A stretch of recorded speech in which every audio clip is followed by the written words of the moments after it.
आज की हमारी लड़ाई, जी हाँ हमारी लड़ाई, मेरी बहनों, मेरी सखियाँ और हम सब की माएँ, हमें अपनी लड़ाई खुद लड़नी होगी। क्योंकि सब कहते हैं अपना भारत बहुत आगे बढ़ गया है, बहुत तरक्की कर ली है, लेकिन क्या लोगों की सोच ने तरक्की की? जी नहीं, क्योंकि आज भी इतने लोग हैं जो अपनी बेटियों की पढ़ाई के खिलाफ है। तो मुझे उन सब लोगों से एक सवाल है कि फिर वो अपनी बीवी के लिए लेडी डॉक्टर क्यों ढूंढते हैं? है कोई जवाब?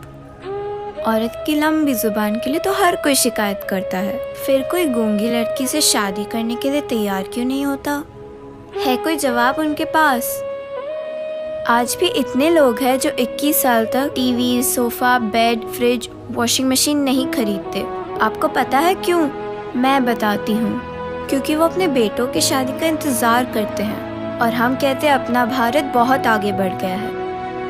एक फेसबुक के CEO ज़करबर्ग ने अपनी बेटी के पैदा होते ही अपनी 99% दौलत दान कर दी, और यहाँ बाप अपने दहेज का पैसा जोड़ने के लिए तो अपनी गंजी भी पहनना छोड़ देता है। अजीब रिवाज है हमारे मुल्क का।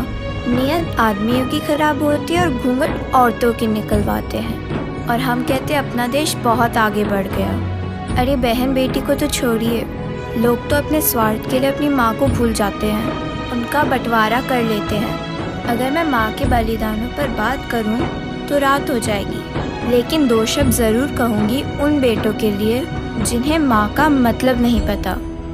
किसी रात को सबके खाने के बाद एक दिन रसोई में अपना खाना खुद ढूंढो। माँ क्या होती है समझ जाओगे।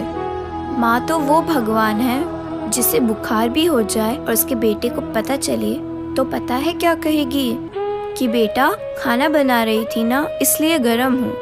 अब हमें पुराने रीति रिवाज को तोड़कर आगे बढ़ना होगा और ऐसा कर गुजरना होगा कि हर माँ हर बाप ये कहे कि मुझे अपनी बेटी पर गर्व है और अगले जन्म में मुझे बेटी ही चाहिए।